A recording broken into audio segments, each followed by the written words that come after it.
حضرت ابوبکر صدیق رضی اللہ تعالیٰ عنہ خلیفۃ المسلمین بنے، خلیفہ بنے تو سویرے جس رات خلیفہ بنے سویرے سر پہ ٹوکری رکھی، منڈی کی طرف جا رہے ہیں۔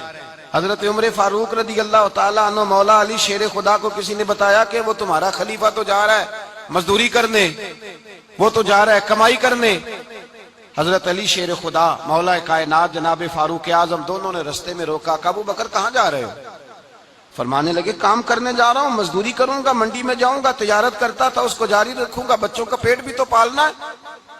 اب تمہاری حکومت کے پیچھے بچے تو نہیں نا بھوکے مروا لینے، میں نے کچھ کرنا تو ہے۔ حضرت عمر کہنے لگے چلا آ کے بیٹھ، ہم صحابہ کو اکٹھا کرتے ہیں اور مال غنیمت سے تیرا وظیفہ لگاتے ہیں، آپ کو وظیفہ ملے گا ماہانہ، تو آپ بیٹھ کر کے مسجد میں تو ڈیوٹی کریں۔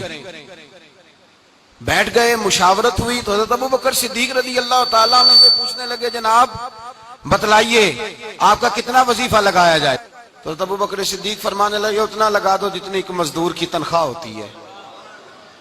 تو ایک صحابی بول کے بڑے میٹھے اور دھیمے لہجے میں کہنے لگے ابو بکر اگر تیرا گزارا نہ ہوا تو، اگر تیرا گزارا نہ ہوا تو حضرت ابوبکر صدیق فرمانے لگے اگر میرا گزارا نہ ہوا تو میں مزدوروں کی تنخواہوں میں اضافہ کر دوں گا، اگر مزدوروں کے گھر جلنے لگیں گے تو میرا بھی چلے گا، میں ان کی تنخواہیں بڑھاؤں گا صرف اپنی۔ تو مزدور کے حقوق کا تعین کیا۔ سب سے پہلے تو میرے نبی پاک علیہ السلام نے منع فرمایا، فرمایا جس کو مزدوری پر رکھو پہلے اس کے ساتھ اجرت طے کرو۔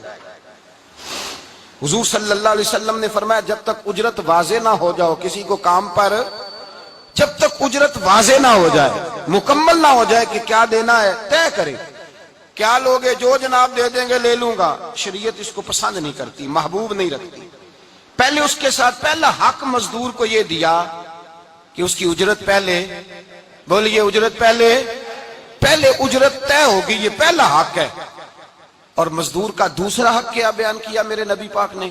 فرمایا جب، اور یہ ایسی اعلیٰ بات ہے کہ جتنے حقوق لکھنے والے ہیں نا، جتنے بین الاقوامی سطح پر انسانی حقوق کا چارٹر بنانے والے ہیں، وہ کہتے ہیں کہ یہ ایسا نقطہ حضور نے بیان کر دیا ہے کہ اس سے آگے کو بڑھ ہی نہیں سکتا، یہ ایسی بات ہے کہ جس کی شرح بھی کوئی نہیں کر سکتا۔ میرے حبیب کریم علیہ السلام نے فرمایا پہلے طے کرو، اور کیا خوبصورت لفظ ہے، قانون بنا دیا۔ فرمایا جب مزدور مزدوری کر لے تو اس کا پسینہ خشک ہونے سے پہلے اسے ادا کر دینا، اس کا پسینہ خشک ہونے سے پہلے اسے اس کی مزدوری دے دو۔ ایک صحابی اپنے خادم غلام کو مار رہے تھے تو میرے نبی پاک تشریف لائے، فرمایا کیوں اسے مار رہا ہے؟ حضور غلطیاں بڑی کرتا ہے۔ تو نبی پاک نے فرمایا جتنا تجھے اس پر اختیار ہے نا، اس سے کہیں بڑھ کر میرے رب کو تیرے اوپر بڑا اختیار ہے۔ کہا حضور یہ بڑی غلطی کرتا ہے، میں آخر کتنا معاف کروں؟ تو حضور نے فرمایا اتنا معاف کر جتنا میرا رب تجھے معاف فرماتا ہے۔ پتہ ہے تیری صبح سے لے کر شام تک کتنی کوتاہیاں ہیں۔ درگزر کا حکم دیا، پہلا حق یہ دیا مزدوری طے کرو، دوسرا حق یہ دیا پسینہ خشک ہونے سے پہلے ادا کرو، تیسرا حق یہ دیا کہ اس سے درگزر کرو، غلطی ہو جائے تو درگزر کرو۔ تو یا رسول اللہ مزدوری کتنی دیں؟ میرے نبی پاک بخاری مسلم حضور سید عالم صلی اللہ علیہ وسلم نے فرمایا مزدور کا حق بیان کیا نبی پاک نے، اور ایک بات ارشاد فرمائی تو اس کے اندر کئی پہلو، ایک حدیث میں کئی پہلو بیان فرمائے۔ حبیب پاک نے فرمایا جیسا تم کھاتے ہو ویسا ہی اسے، بھئی بس ختم ہو گئی بات۔ اتنی بڑی بات کر دی سرکار نے۔ کبھی دیکھا ہے آپ نے کہ مزدور کو ایسے کھلایا جا رہا ہو جیسا مالک کھا رہے ہیں؟ حضور نے فرمایا بھئی مزدوروں کا حق یہ ہے کہ جیسا تم نے کھانا ہے ویسا اسے کھلانا ہے، اور فرمایا جیسا تم نے پہننا ہے ویسا اسے پہنانا ہے۔ اور پھر میرے حبیب کریم علیہ السلام نے ارشاد فرمایا اس کی ہمت سے بڑھ کر تم اس پر بوجھ نہیں ڈال سکتے، جتنا کام وہ کر نہیں سکتا اتنا تم اسے دے نہیں سکتے۔ اور فرمایا اگر اتنا کام دینا ہے جو اس کی ہمت سے زیادہ ہے تو میں اس کے مالک کو کہتا ہوں وہ بھی اٹھ کے مزدور کے ساتھ کام پہ لگ جائے، اٹھے اس کے ساتھ کام میں شریک ہو جائے۔ مزدوری کا بھی تعین فرمایا، اور پھر اس کو کام کس مقدار کا دینا ہے، مزدور کو کس قدر زیادہ اس پر بوجھ ڈالا جائے گا، یہ بھی مصطفیٰ کریم نے بیان فرمایا۔ فرمایا جو لا یکلف اللہ نفسا الا وسعہا، اللہ بھی تم پر وہ بوجھ نہیں ڈالتا جو تم اٹھا نہیں سکتے، تو کسی مزدور کو تم ایسا کام نہیں بتاؤ گے۔ حضرت عثمان غنی رضی اللہ تعالیٰ عنہ ایک دن حضرت عمر فاروق سے کہنے لگے عمر بس کر دے یار، تیرے بعد بھی تو لوگوں نے خلیفہ بننا ہے، کیسے کوئی تیرے رستے پہ چلے گا؟ تو حضرت عثمان غنی سے جناب عمر کہنے لگے کیا ہو گیا؟ آپ فرمانے لگے کل میں دیکھ رہا تھا کہ لوگ باغ میں مزدوری کر رہے تھے اور آپ امیر المومنین ہو کے ان کا ہاتھ بٹا رہے تھے، ہاتھ بٹا رہے تھے۔ تو حضرت عمر کہنے لگے بوڑھے تھے، بیمار تھے، مزدوری کر رہے تھے تو پسینہ بہہ رہا تھا، کیا ہو گیا اگر تھوڑا سا میں نے ساتھ دے دیا؟ حضرت جناب سیدنا فاروق اعظم یہ لفظ کہتے ہوئے رو پڑے۔ آپ فرمانے لگے میں کسی بادشاہ کا شہزادہ نہیں، میں بھی اسی باپ کا بیٹا ہوں جو اونٹ چرا کے گزارا کیا کرتا تھا۔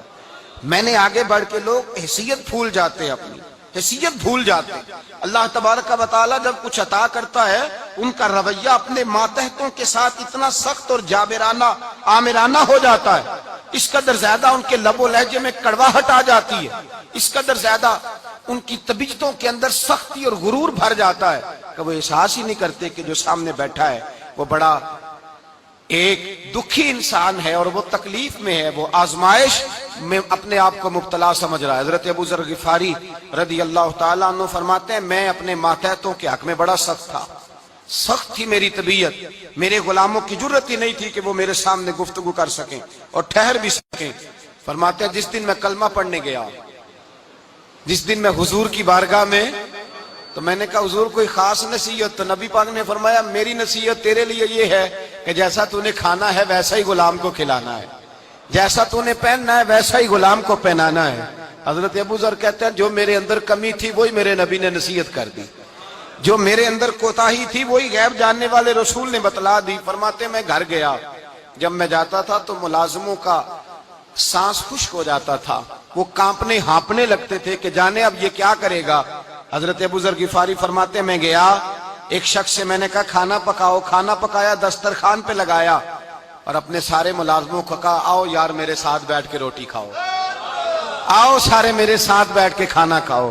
فرماتے انہوں نے کھانا کھایا، پھر میں ان کو بازار لے گیا، جیسے کپڑے میں پہنتا تھا ویسے ہی میں نے ان کے لیے بھی خریدے۔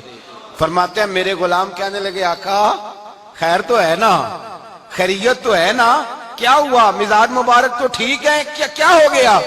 اور یہ جو ہم فضا کو اتنا خوبصورت دیکھ رہے ہیں اور یہ جو ہم اتنی پیاری ریم جھیم برستی دیکھ رہے ہیں یہ جاری رہے گی یا ایک دن کی ہے؟ تو حضرت ابو ذر غفاری رو پڑے، کہنے لگے اب تمہیں ابو ذر غفاری بدلا ہوا ملے گا، اس لیے کہ اب میں وہ نہیں رہا، اب میں رسول اللہ کا کلمہ پڑھ کے غلام مصطفیٰ بن گیا ہوں، اب میں بدل گیا ہوں، میری طبیعت بدل گئی۔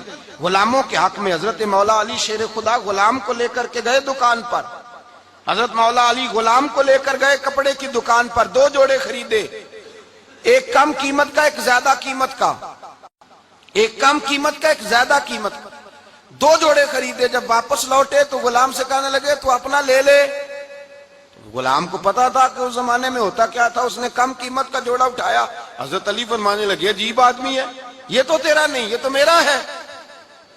اس نے کہا حضور کس طرح سے؟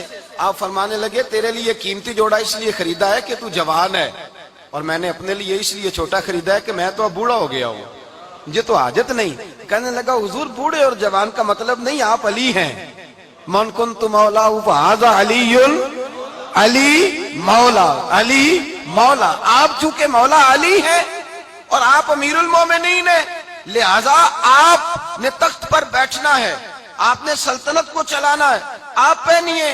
حضرت علی فرمانے لگے تو میرا غلام بنا ہے نا، تو نے ابھی میرے نبی کا دیدار نہیں نہ کیا، تو بعد میں آیا ہے نا، اگر تو اس دور میں ہوتا تو جان جاتا کہ یہ عمل میرا ہے، پر اس کے پیچھے جو نصیحت کے پھول ہیں وہ مصطفیٰ کے عطا فرمائے ہوئے۔